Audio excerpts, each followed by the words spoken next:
नमो धियन्तानं नमो सिद्धानं नमो आयर्याणं नमो वज्रायाणं नमो लोहे सर्वसागुणम् एषु पञ्च नमोकारो सर्वपापप्रणाशनो मङ्गलानं च सर्वेशं परमं हवै मङ्गलम्। जय जगजीव जोनि वेयानो जगगुरु जगानन्दो जगन्नाथो जगबन्धु जय जगप्रिया महोदय। जय सुयाण भगवो तीर्थयाराणं पश्चिमो जय जय गुरुलोगाणं जय महात्मा सच्चिदानंद संपूर्णं विश्वज्ञं विश्वपावनं शंखेश्वर पुरुषं पार्श्वनाथं नमामि। सर्वारिष्ट प्रणश्रय सर्वाभिष्टार्थदायिने सर्वलब्धे निधान गौतम स्वामिने नमः। श्री सुधर्मा स्वामिने नमः। अज्ञानतिमिरान्धनं ज्ञानाञ्जनशलाकया नेत्रमुन्मीलितं येन तस्मै श्री गुरवे नमः। धर्म लाभ सबको बहुत बहुत आशीर्वाद। कर्म के सिद्धांत की मुख्य बात आप हम यहाँ पर जो समझ रहे हैं, कर्म बनने की पूरी प्रक्रिया। अब क्या है, क्यों अग्निभूति गौतम ने यह प्रश्न उपस्थित किया है? पहली बात, इन पर ध्यान देंगे आपको बरोबर ख्याल आ जाएगा। इसका मुख्य कारण यही रहा और कुछ नहीं रहा। वेद जरूर है, वेदों के अंदर वैदिक मत भी है, लेकिन साथ में वेदों के विभागों में अन्य दर्शनों को भी समावेश किया गया है, तो वहां चारवाक दर्शन है। हाजी, तो यहाँ पर हम देखेंगे कि आत्मा भी नहीं दिखाई दे रही, कार्बन वर्गना के पुद्गल परमाणु नहीं दिखाई दे रहे हैं, बनने वाली प्रक्रिया नहीं दिखा रही है, अब कर्म नहीं दिख रहे हैं साहब। तो जो प्रक्रिया है, वो प्रक्रिया जो बनती है वो तो अंदर बरोबर व्यवस्थित बन रही। जैसे हमारा शरीर है, शरीर पुद्गल का पिंड औदारिक वर्गना का बना हुआ है।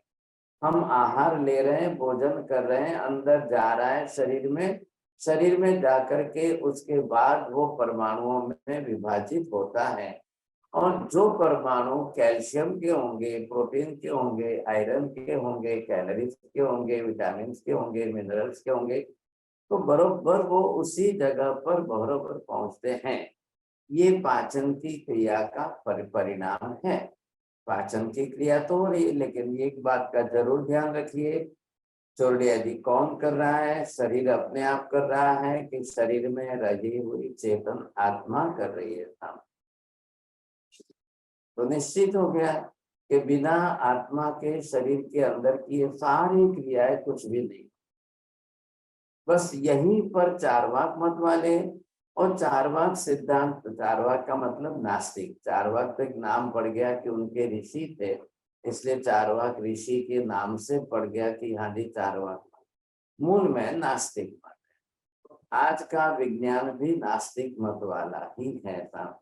तो नास्तिक मत के विचारों को उठा करके ना विज्ञान ने भी यही बातें बताई हुई हैं।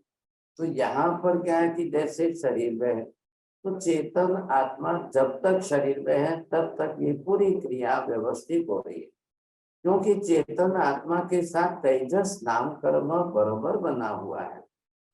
लेकिन जैसे ही आत्मा शरीर छोड़कर के चली जाती है, आदि ध्यान से सुनना, तेजस नाम कर्म आत्मा के साथ है। तेजस वर्गना के पुद्गल परमाणु का आत्मा के साथ बंध है। अब वो आत्मा शरीर छोड़कर चली गई तो तेजस नाम कर्म, तेजस वर्गना के सब कुछ जो है परमाणु बंधे हुए वो आत्मा के साथ चले गए। अब वो शरीर के साथ बिल्कुल नहीं है। तो शरीर के साथ बिल्कुल न होने के कारण अब आप मृत शरीर के अंदर कुछ भी डालोगे, कुछ भी खिलाओगे, मान लो मुंह से नहीं खिलाया, ट्यूब से फीडिंग किया, वो जाकर के स्टमक के अंदर स्टोरेज हो जाएगा, लेकिन अब वो डाइजेशन सिस्टम नहीं चलेगी ना, पाचन पूरी क्रिया नहीं चलेगी, तो अंदर स्टमक में गया हुआ भोजन जो है वो सड़ने लग जाएगा, बिगड़ने लग जाएगा, दुर्गंध आनी शुरू हो जाएगी, सब कुछ बिगड़ जाएगा सब। लेकिन वही हम इस समय जिंदे हैं, मतलब चेतन आत्मा शरीर में है, अब आप भोजन कर रहे हो तो आपको दुर्गंध भी नहीं आएगी, सड़ेगा भी नहीं, गलेगा भी नहीं, पाचन होकर के मल मूत्र में विसर्जन हो जाएगा। ये जो शरीर की सिस्टम है, तो ये चलाने वाला तो कोई और है, वो है चेतन आत्मा। अब चेतन आत्मा के ऊपर जो कर्म प्रकृतियां बनी हुई है, कार्मण वर्गणा की प्रकृतियां बनी हुई है, तो वो जो है काम तो करना है तो चेतन आत्मा को ही करना है। आप ध्यान से समझने की कोशिश करिए कि ये जो है चेतन आत्मा है। अब आत्मा के अपने जो गुण है वो गुणों के हिसाब से इसको प्रवृत्ति करना है, सब कुछ करना है, लेकिन अब मान लो कि उसके गुण तो आवृत तो हो गए, ढक गए, तो ये जो आत्मा है अब इसके पास तो इसका ज्ञान है, अब ये दर्शन है, ये चारित्र है इसके, ये आत्मा का अनंत वीर्य है सब, तो ये क्या है सब, ये जो गुण है यही आत्मा प्रकृति है। ध्यान में आया? गुण जो है, अब गुण जो प्रकृत होंगे, प्रवृत्त होंगे, आत्मा क्रिया करता है, इसके आधार पर करता है। आत्मा की अपनी प्रत्येक क्रियाएं अपने गुण के अनुसार ही होती हैं। बोलिए नीति बेटी। आत्मा की प्रत्येक क्रियाएं अपने गुण के हिसाब से ही होती हैं। अब ध्यान देखिए, जब आत्मा की प्रत्येक क्रिया अपने स्वगुण के अनुसार हो, गुणानुसारी क्रिया, बस। लेकिन अब इधर आपको देखना है कि गुण के ऊपर ही आवरणीय कर्म आया, तो गुण ही दब गया है, गुण ही ढक गया है। अब इस ऐसी स्थिति के अंदर क्या होगा, देखने की क्रिया आंख कर रही है, आंख के रेटिना के साथ आत्मा प्रदेश जुड़े हुए हैं, रेटिना से निकलने वाली ऑप्टिक नर्व ब्रेन में जा रही है, ब्रेन के कनेक्शन के साथ आत्मा का सीधा संबंध वहां पर है। तो इस तरह से सीधे संबंध होने के कारण सारा सब कुछ जो है वो आत्मा में जा रहा है। आप इसीलिए तो ब्रेन का डिसेक्शन करने के बाद अब ब्रेन के अंदर क्या देखा, क्या सुना, कुछ भी नहीं मिल रहा है। साइंटिस्टों ने आइंस्टीन का ब्रेन रख करके कई एक्सपेरिमेंट किए, बहुत कुछ किया, लेकिन कुछ भी नहीं निकला। आत्मा के अंदर तो ज्ञान का खजाना है ना। चलो मैं आपको पूछता हूँ चौड़िया जी, आप 65 के हो गए, आपने जन्म से लेकर के आज दिन तक कितना देखा है, कितना सुना है, कितना जाना है, कितना सीखा है, कितना पढ़ा है, कितना, वो कहाँ है सब, कहाँ गया? वो सब आत्मा में है। कहाँ गया? तो ये अगर प्रश्न साइंटिस्ट को पूछा जाए तो वो तो साफ कहते हैं भाई आत्मा आत्मा तो कुछ है ही नहीं, और बोल तो बरोबर ब्रेन को डिसेक्शन करके ओपन करके उसमें से हर विभाग में से देख रहे हैं, किसी में भी कुछ भी नहीं मिल रहा है। यही तो सबसे बड़ी समस्या है। तो वो न स्वीकारे, लेकिन ये सब चाहता है आत्मा के विभाग में। अब आत्मा के विभाग के अंदर कैपेसिटी उसकी कितनी जीबी है, कितनी टीबी है, वो कंप्यूटर की लैंग्वेज में। अब कितनी जीबी है, कितनी टीबी है, वहां तो आत्मा का तो ज्ञान दर्शन अलग है। हम हमारा 100 साल का जीवन यहाँ पर जिए, उसमें इन सारी प्रवृत्तियों को हम देखकर, सुनकर, जानकर, समझकर स्टोर करने लगे, अब बताइए 84 लाख पूर्व का आयुष्य महाविद्य में है, तो उन्होंने 84 लाख पूर्व के जीवन काल के अंदर कितना सुना, कितना समझा, कितना देखा, कितना जाना, कितना पढ़ा, वो कहाँ किसमें स्टोरेज हुआ।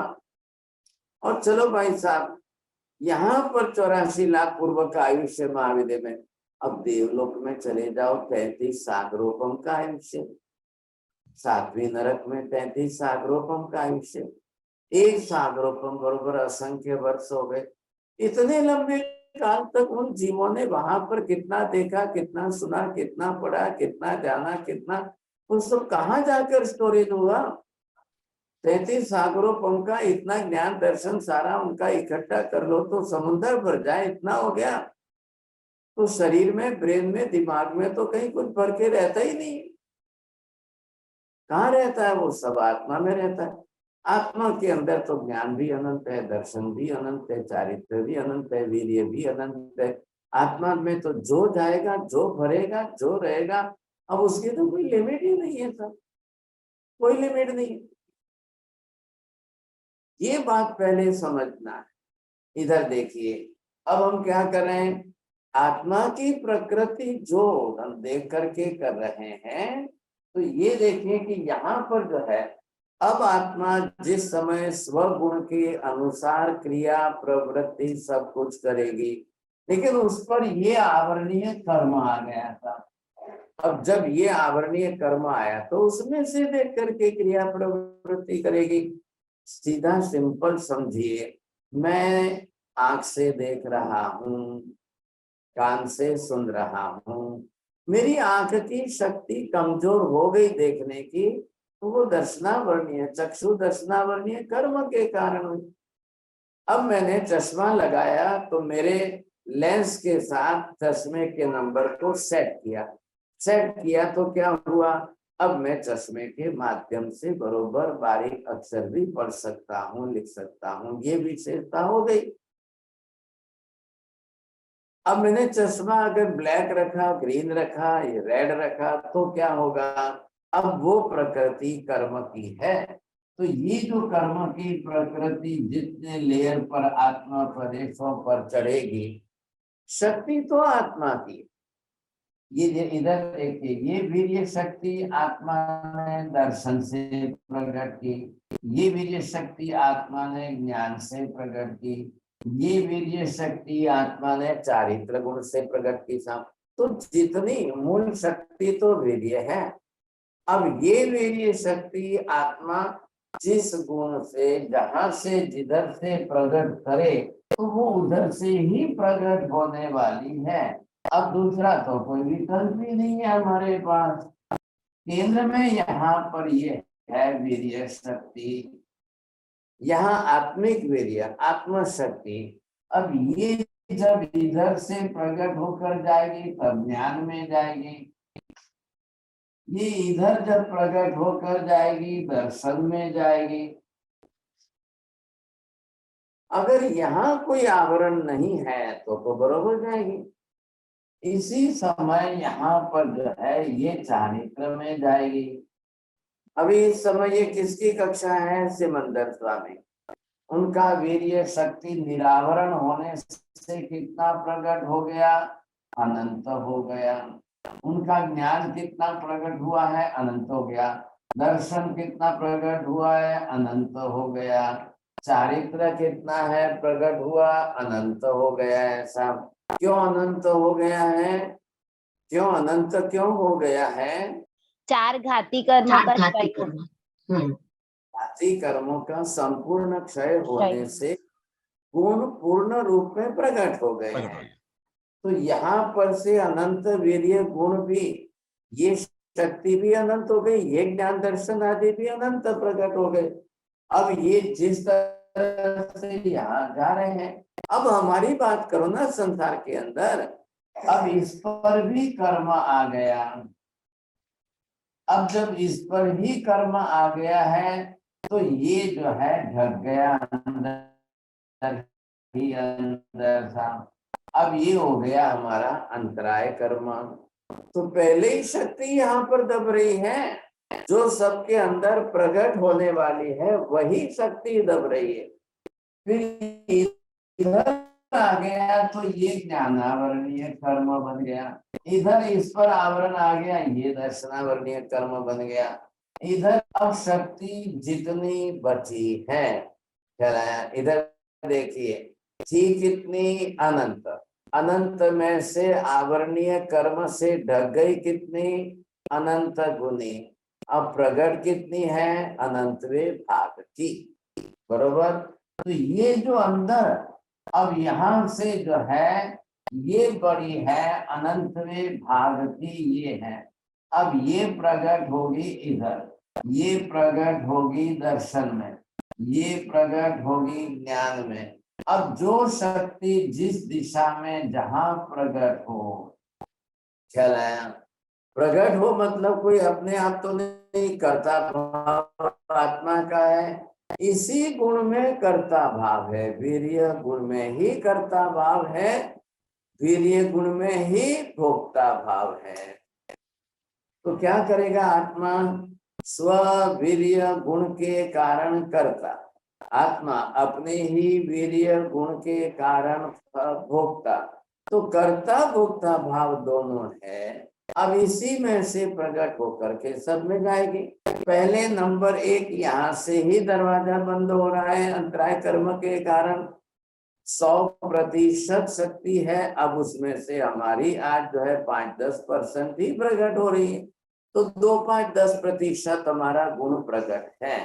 अब तो यहाँ की 10% वीर्य की, 10% ज्ञान की, उतना ही गुण बाहर प्रकट होगा। 10% आत्मा के वीर्य की शक्ति, 10% आत्मा के दर्शन की शक्ति, 10% में कितना प्रकट होगा भाई साहब। मेरे को यहाँ से जो है 10 फुट तक दिखाई देता है, आगे का 50 फुट पर कुछ दिखाई नहीं देता है। तो ये मेला ये ना सामने। अब ये काम किसका है, कर्म का काम है। अब ईश्वर इसमें यहाँ पर आकर क्या करेगा, बोलिए भाई साहब, ईश्वर यहाँ इसमें इस विषय में आकर के क्या करेंगे, ईश्वर कैसे करेंगे। बस बात ही आकर रुक रही है, समझे कि नहीं। अगर वो ईश्वर ईश्वर ईश्वर ईश्वर करते चले, अब इसमें तो कितने डिवीजन होंगे साहब, कितने विभाग होंगे। इन सब डिवीजन, इन सब विभागों के अंदर से जब आप देखने जाएंगे तब पता चलेगा हाँ इसमें काम हो रहा है, कैसे हो रहा है। तो कर्म है क्या, मैंने आपको पहले क्या कहा था, कर्म बंधेगा आत्मा प्रदेशों के साथ, फंक्शनिंग सिस्टम में कर्म रोकेगा आत्मा के गुणों को। कर्म बनेंगे किसके साथ, कैसे बनेंगे, कार्बन वर्गना के पुद्गल परमाणु आत्मा प्रदेशों के साथ, और उनका कार्य क्षेत्र क्या रहेगा, गुणों को रोकने का। क्यों रहेगा गुणों को रोकने का, क्योंकि गुण ही आत्मा के प्रदेशों में है। जब आत्मा का एक एक प्रदेश गुण वाला है और प्रत्येक प्रदेश कर्म का भी वहीं पर है, कर्म भी आत्मा के प्रत्येक प्रदेशों के साथ दब गए, ढक गए, बंध गए। अब वहां से जो गुण प्रकट होना था वो गुण अब विपरीत भाव में, विकृत भाव में, अल्प भाव में इस तरह से प्रकट हो रहा है। व्यवहार में दिखाई देने के लिए सिर्फ हमारे इस समय आंख नाक कान का आप व्यवहार कर लो, लेकिन अंदर क्या है, अंदर तो बरोबर समझ रहे हैं ना। अंदर जैसे हमने एक ही क्रिया देखी है ज्ञान दर्शन की, लेकिन सामने उनको भी देखिए आप, बरोबर आपको ख्याल आ जाएगा। क्योंकि प्रत्येक गुण, प्रत्येक प्रदेश आत्मा का जो है अब वो सब आवरणीय कर्मों से ग्रस्त है। तो गनीमत समझिए भाई साहब, आत्मा के केंद्रस्थ अस्त्र सुरक्षित रहे हैं, इसके कारण आत्म भाव हमारा जागृत है। अगर ये भी जब कर्म के आवरण से दब जाते तो फिर आत्मा पुद्गल हो जाते, फिर तो कुछ बचता ही नहीं। चलो ये है, लेकिन बाकी का क्या करना, असंख्य प्रदेशों में से सिर्फ और सिर्फ अस्तर उच्चक प्रदेश को छोड़ो और बाकी के असंख्य प्रदेश सभी कर्म आवरण से दबे ढके रहे, अब आत्मा की ये शक्ति किसमें प्रकट होगी? नंबर 1, इसलिए प्रत्येक जीव को कैसे भी करके अंतराय कर्म ज्यादा नहीं बांधना चाहिए। अंतराय में भी खास करके वीर्यांतराय कर्म तो ज्यादा बिल्कुल नहीं बांधना चाहिए। वीर्यांतराय कर्म जितना ज्यादा खुला रख सकोगे, आत्मा का वीर्य गुण उतना प्रकट होगा, तो वो शक्ति जाकर के दूसरे दूसरे गुणों में प्रकट होगी। इधर देखिए, ध्यान से समझिए, ये है लाइट, ये मशीन, ये पंखा, ये एसी, ये हीटर, ये कूलर, ये मिक्सर, अब सब डिवाइस अलग अलग है, but the electricity power is one and the same in the all. Device अलग अलग होना, तो जब एनर्जी जिसमें जाएगी, वो एनर्जी जिसमें जाएगी उस गुण को सक्रिय करेगी। इसलिए एक आत्मा की चेतना शक्ति अनेक गुणों में से प्रवृत्त होकर आत्मा को अनेक गुणवान के रूप में सक्रिय कर सकते हैं। बस यही विशेषता है यहाँ पर। उद्गल में तो खाली वर्ण गंध रस स्पर्श, वहां तो चार से दूसरा आगे कोई है ही नहीं था। आकाश में सिर्फ एक ही है अवगाहना प्रदाय, धर्मास्तिकाय में सिर्फ एक ही गतिता है, अधर्मास्तिकाय में सिर्फ एक ही है स्थितिता है। आत्मा में अनंत गुण है। अब चोटिया जी, अनंत आपकी संख्या दिमाग में नहीं बैठ रही है। आप आत्मा की इन सब अनंत क्रियाओं का हिसाब लगाइए साहब। इन सब क्रियाओं का हिसाब लगाते लगाते आप ये देखिए, ये जो चारित्र गुण आत्मा का है, अब इस चारित्र गुण की ही बात करिए आप। अब इसमें से आपने ये कौन सा गुण है, अलग अलग अलग एक एक गुण को आप देखिए। अब ये इंटरनल, इन सबको सक्रिय करना है। हाँ जी, इधर देखिए, अब ये आत्मा ने अपने चारित्र गुण के डिवीजन में, इंटरनल सब डिवीजन में कितने रखे हैं? एक वटवृक्ष जो है, ट्रंक में से पानी पहुंचेगा, सब पत्तियों को पहुंचेगा। एक आत्मा के वीर्य गुण की शक्ति जो है, इन सब में जाकर के सबको सक्रिय करेगी। चलिए, अब आप पांचों अस्थिकायात्मक पदार्थों को ध्यान में रखिए। अब इधर देखिए, समता कौन रखेगा? सत्य की निष्ठा किसकी रहेगी? सरलता कौन रखेगा? नम्रता कौन रखेगा? संतोष किसको रखना है? अब विनय गुण कौन रखेगा? विवेक कौन रखेगा? शांति कौन रखेगा? ये धैर्य गुण कौन रखेगा? गंभीरता कौन रखेगा? अब दया कौन करेगा? करुणा कौन करेगा? निर्मलता किसमें आएगी? पवित्रता किसमें आएगी? सज्जनता किसमें आएगी? सुशीलता किसमें आएगी? अब भाई साहब, ये तो गिनते ही जाओ आप। तो क्या ये सब पुद्गल के काम है क्या? पुद्गल तो इसमें से कुछ भी नहीं कर सकता है। मैंने अभी आपको कहा, आकाश धर्मास्तिका है, धर्मास्तिका है, तीन इनके गुण, और चौथा पुद्गल, और पुद्गल के वर्ण गंध रस स्पर्श को छोड़ दीजिए, बाकी के जितने अनंत है सब आत्मा में बैठा। कैसे, क्या बोला मैंने? चोरडिया जी वापिस बोलिए। ऐसा आपने फरमाया कि आपके क्या कि आकाश का गुण, धर्मास्तिका का गुण, अधर्मास्तिका का गुण 3 गुण, और बाकी पुद्गल के 4 गुण। ये 4 बात के बाकी संसार में जितने भी गुण है सब आत्मा में बिठाइए। बस अब आप जो है ना, आज से लेकर के, आज है 6 दिसंबर 2022, आप 6 दिसंबर 2023 तक 360 दिन में रोज के 100 लिखते जाइए। कितने हो जाएंगे एक साल तक? उतना लिस्ट आप बना लो। अब ये तो लिमिटेड होंगे ना, लेकिन इतना भी अगर आप बनाएंगे तो कितने बनेंगे साहब? 360 दिन में प्रतिदिन के 100 बनाएंगे तो आपके 3,60,000 हो जाएंगे।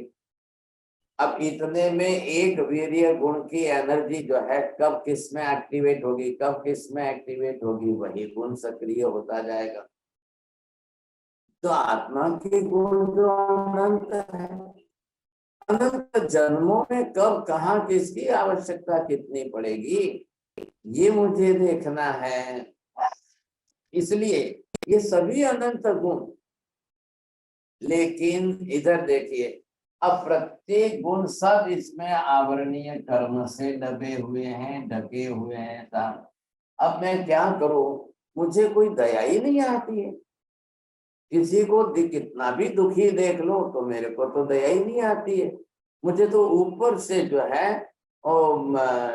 गलत और खराब विचार आते हैं। अरे ये तो ऐसा है, अरे तो ये तो ऐसा है, अरे ये तो ऐसा है, क्या इसको दान दूं, क्या इसको दुखाए, क्या इसका, अरे ये तो नकली आदमी, ये तो असली असली है, गरीब ही नहीं है, ये तो नकली गरीब। मेरे को यहाँ से मेरा ये गुण जो है ये दबा हुआ है साहब। अब आवरणीय कर्म से एक भाई है, दो भाई में से एक भाई के अंदर इतनी उदारता है कि वो रोज दान देता है, दूसरा भाई इतना कृपण कंजूस है कि वो बिल्कुल दान तो देने की बात ही जानो तो वो तो किसी का मिल जाए तो भी इकट्ठा करके रख ले। तो दोनों भाई के क्या सभी एक गुण सरीके होने चाहिए क्या? ऐसा नियम थोड़ी। दो आत्माएं स्वतंत्र है। क्या लाया, इसने अपने गुण विकसित किए, दूसरे के कर्म अभी पड़े हैं, तो वो उस हिसाब से है। भले ही दोनों ट्विंस के रूप में पैदा हुए तो क्या हो गया? अरे भाई साहब, ट्विंस बनना तो क्या है, एक साथ में दो जीव माता के गर्भ में आ गए, 9.5 महीने तक दोनों ही उछलते रहे, दोनों का ही शरीर बढ़ता रहा, तो 9.5 महीने एक गर्भ में साथ में रहकर जन्म लिया, इसलिए ट्विंस कहलाते हैं। महावीर ने कहा कि नहीं नहीं नहीं नहीं, दोनों जीवात्मा स्वतंत्र है, दोनों आत्माएं स्वतंत्र हैं, दोनों के कर्म स्वतंत्र है, दोनों के गुण स्वतंत्र है, दोनों अपने अपने हिसाब से। ये तो हम मनुष्य के हिसाब से कह रहे हैं, इसलिए मनुष्य स्त्री के गर्भ में 2-3 रह सकते हैं। अब कुत्ती के तो 10 बच्चे होते हैं, सुअर के 10 बच्चे होते हैं, तो भाई उनका भी तो गर्भ है। एक 10 जीव उस कुत्ती के गर्भ में आए तो 10 जीव जन्मेंगे, 10 अलग अलग स्वतंत्र जीव है, 10 के कर्म अलग अलग है, 10 का सब कुछ अलग अलग, अपने अपने कर्मों के हिसाब से सबका सब कुछ अलग अलग रहता है।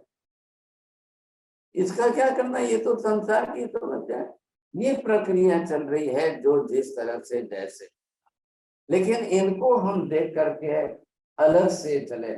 इतने सब गुणों में अब सबके आवरण अलग अलग है। मैं आपको कहता हूं चोलिया जी, आपके घर के अंदर 1000 लाइट लगाओ, सभी बल्ब जो है अलग अलग वोल्टेज के रखिए, 0 वोल्ट से लेकर 1000 वोल्ट तक के सभी बल्ब रख करके सब अलग अलग लगाइए, और फिर एक जगह से करंट सप्लाई करके सब में इलेक्ट्रिसिटी भेजिए। तो 0 वाला कितना लाइट देगा, 1 वोल्ट वाला कितना लाइट देगा, 2 वोल्ट वाला कितना लाइट देगा, 3 वोल्ट वाला कितना लाइट देगा, और 1000 वोल्ट वाला कितना प्रकाश देगा। भाई करंट तो वही है, electricity is one and the same in all, लेकिन अपनी अपनी डिवाइस की जो कैपेसिटी है उतने ही प्रमाण में वो प्रकाशित होगा। तो एक माता के 2-3 बच्चे हुए कि एक कुत्ती के 10 बच्चे हो गए कि सुअर के 10 बच्चे हो गए, एक भाई साहब वो अपने अपने हिसाब से किसका कर्म और किसके किस प्रकार की प्रकृति के कर्म के कारण उनका कौन सा गुण ज्यादा दबा हुआ है, कौन सा गुण कम ढका हुआ है। इधर देखिए, ये मैंने कितने बनाए, चारित्र गुण के इंटरनल डिवीजन वाले हैं, और सबके परसेंटेज अलग अलग। जो मैंने अभी एग्जांपल बताया वो 0 डिग्री से लेकर के 0 वोल्ट से लेकर 1, 2, 3, 5, 10, 1000 वोल्ट तक सब जाइए, तो किसी में समता ज्यादा दिखेगी, किसी में सरलता ज्यादा दिखेगी, किसी में नम्रता ज्यादा दिखेगी, तो किसी में दया करुणा ज्यादा दिखेगी, किसी में कौन सा कम ज्यादा दिखेगा। ये तो होना ही होना है, ये रहना ही रहना है, सबके कर्मों का प्रमाण अलग अलग है।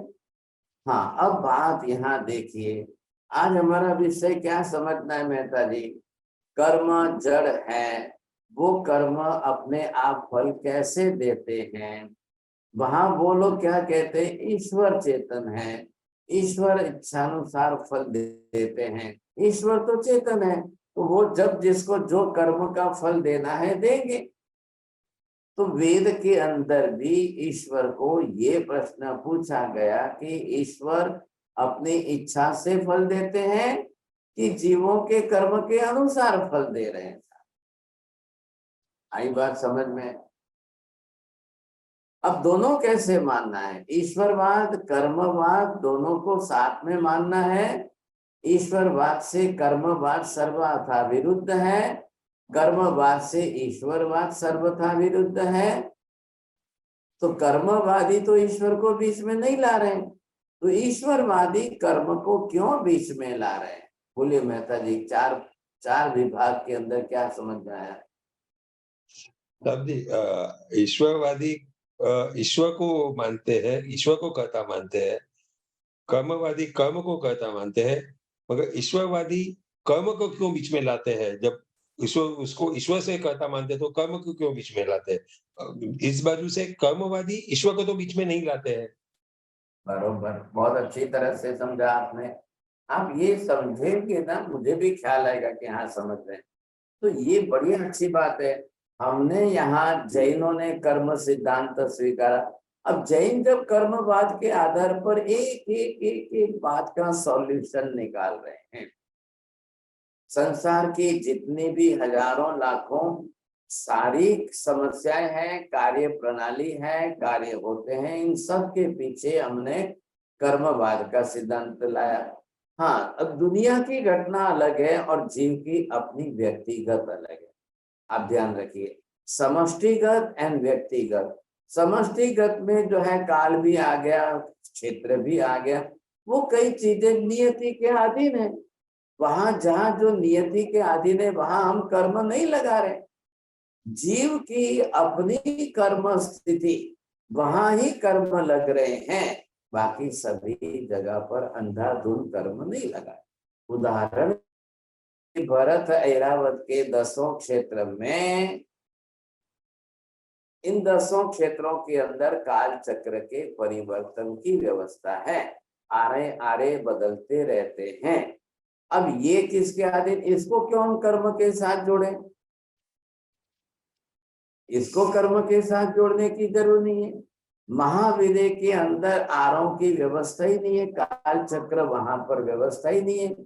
महाविदय के अंदर कालिक व्यवस्था है। कालिक व्यवस्था कौन सी, दिन रात की जो व्यवस्था है वो चल रही है।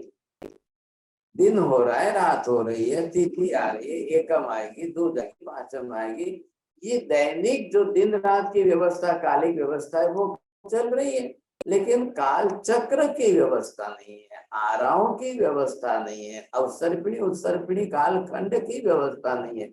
आरे बदलेंगे नहीं, वो व्यवस्था नहीं है। नहीं है तो हम उसको कर्म के साथ नहीं जोड़ रहे हैं साथ।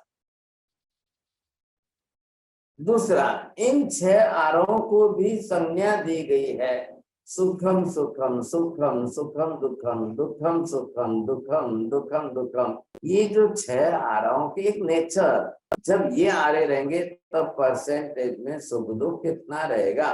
सुख दुख जो है आराओं के साथ नहीं है, आराओं के कारण नहीं है, जीव के कर्म के साथ। लेकिन अब उस काल के अंदर क्या करेंगे आप, तो वो जो व्यवस्था है उसको नियति के साथ जोड़ रहे हैं। 5 समवायी कारणों में काल, स्वभाव, नियति और पुरुषार्थ। अब इनके अंदर अलग व्यवस्था हो गई। कर्म एक अलग कारणीभूत है। 5 कारणों में कर्म एक कारण है, दूसरे कारण उसके साथ सहयोगी बन करके मिलेंगे तब कार्यकारी रिजल्ट आएगा। इसीलिए एक माता के जुड़वा बच्चे 2-3 भी साथ में हो तो सबका कर्म एक तरीका नहीं होता है।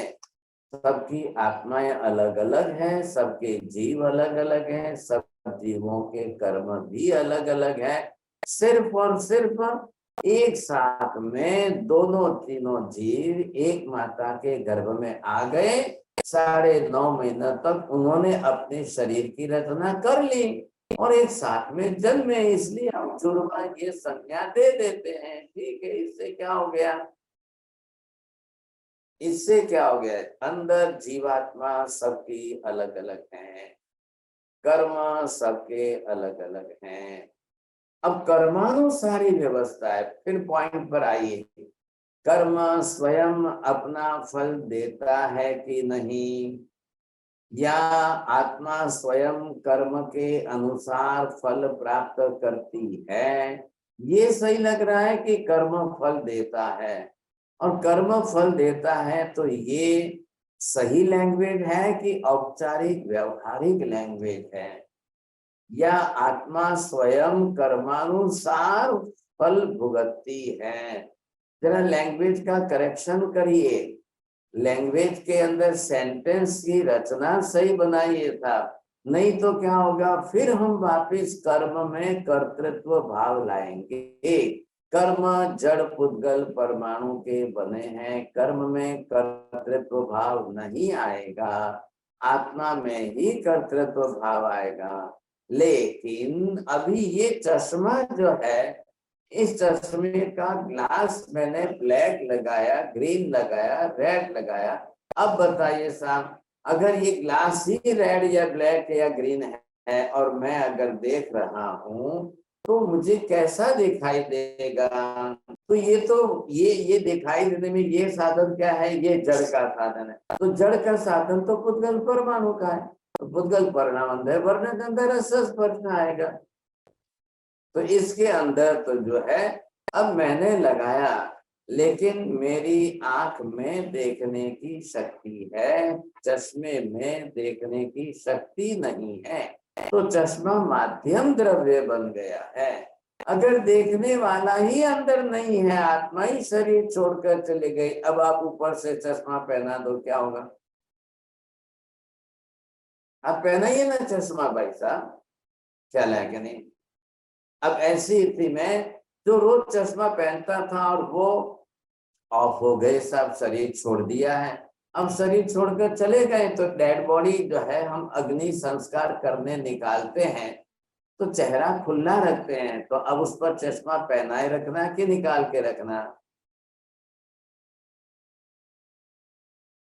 बोलिए ना माता जी, आपकी अग्नि संस्कार निकलेगी श्मशान यात्रा, तब चश्मा निकालना पहनाना कि रात में कैसे क्या करना? निकाल देंगे साहब जी। निकाल देंगे, क्यों निकालें, चश्मे को क्यों निकालना? अरे सब लोग फेस देखेंगे, चेहरा देखेंगे, तो क्या है कि इतने वर्षों से लोगों की मेमोरी में चश्मे वाला चेहरा, तो लोगों की मेमोरी के लिए पहना कर रखना है, आपको कोई चश्मा पहने से दिखाई नहीं देने वाला है। लोक व्यवहार आ गया भाई साहब, जरा चश्मा पहनाओ, नहीं तो लोग पहचानेंगे नहीं। ये कोरोना चला तो लोगों ने जो है ये मुंह बांध करके रखे, तो कोई पहचान ही नहीं पा रहे थे भाई साहब, कोई पहचान ही नहीं। सामने से उनको बोलना पड़ता था, भाई साहब ये जरा मास्क हटा दो ना, जरा आपका चेहरा दिखेगा तो मैं वही जब नहीं पहचान रहे थे और जैसे ही मास्क हटाया तो एक सेकंड, अरे अरे अरे हाँ, ये पहचान तो हमारी मेमोरी में है ना, पहचान कहाँ है? ये मेमोरी में है। तो आत्मा के ज्ञान के अंदर ये जो डिवीजन है ये मेमोरी का है। अब न तो आत्मा दिखाई दे रही है, न ज्ञान दिखाई दे रहा है, न मेमोरी दिखाई दे रही है, न मेमोरी पर लगे कार्बन वर्गना के पुद्गल परमाणु दिखाई दे रहे हैं। तो हमको नियम बनाइए आप पहले, आप अपना सम्यक दर्शन शुद्ध सिद्ध स्पष्ट करना चाहते हो तो कहीं पर भी ऐसी शंकाएं और ऐसे प्रश्न न लाए और एक चित पकड़ के न रखें कि नहीं दिखाई दे रहा है मैं नहीं मानूंगा, नहीं दिखाई दे रहा है मैं नहीं मानूंगा। ये बोलना बंद करिए और फिर आप बोलिए न दिखाई देते हुए भी किस रूप में है उसे मैं जानने की मानने की पूरी कोशिश करूंगा। ये एफर्ट जो है, ये तरीका जल्दी से सम्यक दर्शन प्राप्त करने की दिशा में नजदीक ले जाएगा। जो हम रिजिड है, रिजिड मतलब समझ गए ना, वो रिजिडिटी ला करके जिद पकड़ लेते हैं, ये लैंग्वेज किसकी है? मिथ्यात्व मोहनीय कर्म की। मिथ्यात्व मोहनीय कर्म की लैंग्वेज क्या है? नहीं दिखाई देता है, नहीं मानना है, नहीं दिखाई देता है, नहीं मानना है, नहीं दिखाई देता है तो ऊपर से निषेध करना, है ही नहीं, है ही नहीं, है ही नहीं, आत्मा नहीं है, मोक्ष नहीं है, कर्म नहीं है। ये सब बातों के अंदर सबसे बड़ा मिथ्यात्व मोहनीय का जो उसकी मेन चाबी है वो है यहाँ पर नहीं दिखाई देता है, नहीं मानना है, नहीं दिखाई देता है, नहीं मानना है। अब जिनको भी अपना ग्रंथि भेद करना हो, जिनको भी सम्यक दर्शन प्राप्त करना हो, पहली पॉजिटिव अप्रोच वाला पॉजिटिव माइंड बना लो, भले ही न दिखाई दे, भले ही न दिखाई दे। अब जिस तरीके से बिना दिखाई देते हुए भी, बिना दिखाई देते हुए भी किस तरीके से मैं जानने की कोशिश करूं, समझने की कोशिश करूं, मानने की कोशिश करूं, तो आप ग्रंथि भेद भी जल्दी कर सकोगे और सम्यक दर्शन भी जल्दी प्राप्त कर सकोगे। बहुत अच्छा तरीका है। तो प्रश्न लेने के लिए धन्यवाद। साहिब जी, आपने जैसे कहा कि अंतराय कर्म बिल्कुल मत बांधो, क्योंकि उससे हमारी वीर शक्ति बाधित होगी। और साहिब जी, अब जैसे अगर किसी को ये एहसास हो कि मेरे में ये गुण कम है और मैं उस गुण को एक्टिवेट करना चाहती हूँ, तो मतलब मुझे उसके लिए क्या करना चाहिए कि मेरी वीर शक्ति उस गुण को एक्टिवेट करे? तो मेरे को क्या पुरुषार्थ करना होगा?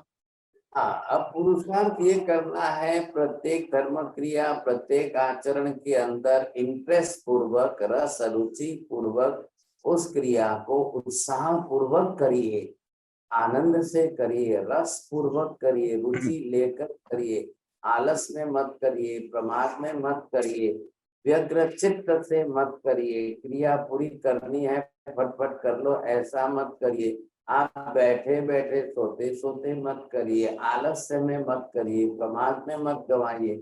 ये सारे विद्यांतराय कर्म क्षय करने के रास्ते हैं और विद्यांतराय कर्म ज्यादा न बांधने के रास्ते हैं।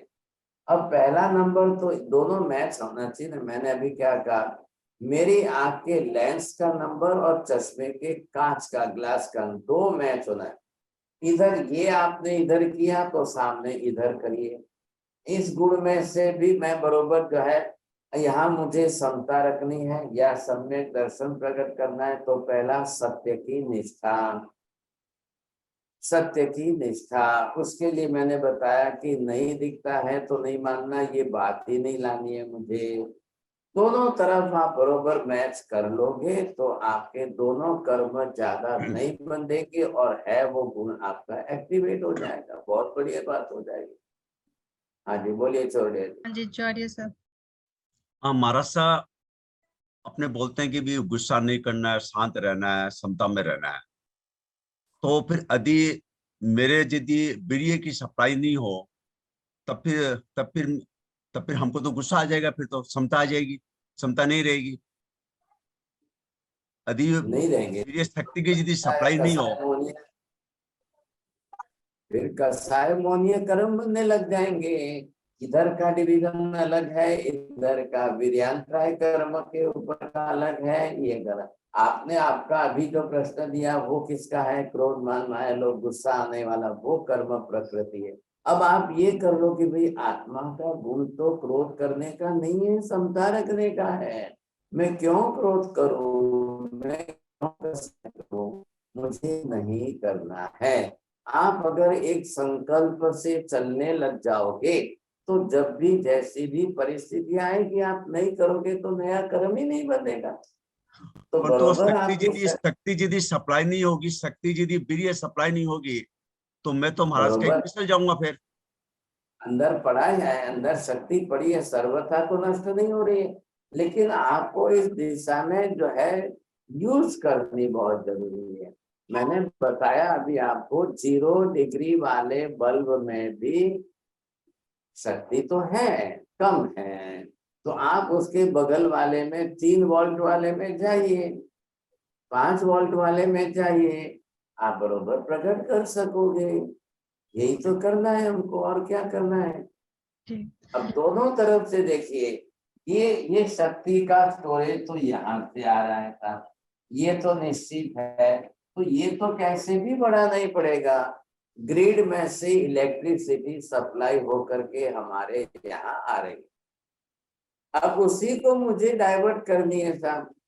एनर्जी को डायरेक्ट तो मैं खा ही नहीं सकता हूँ।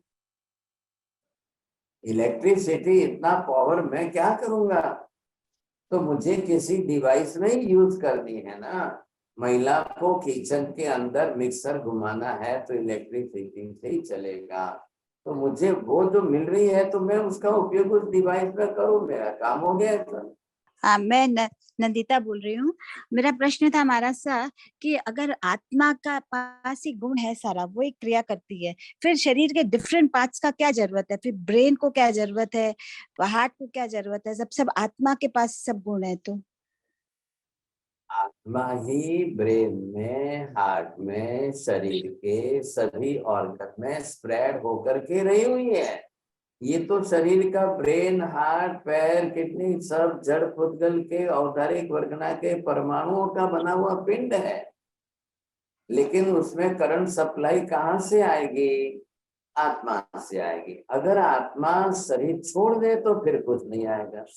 इस समय हमारी आत्मा पूरे शरीर में अपने संपूर्ण प्रदेशों को फैला करके रही हुई है। इसलिए डायरेक्ट सिर्फ बिना शरीर की आत्मा तो सिर्फ मोक्ष में ही है। अच्छा, हम तो संसारी शरीर है ना, संसार में प्रत्येक आत्मा देहधारी शरीर धारण करके बैठी हुई है और पूरे शरीर में फैलाइए।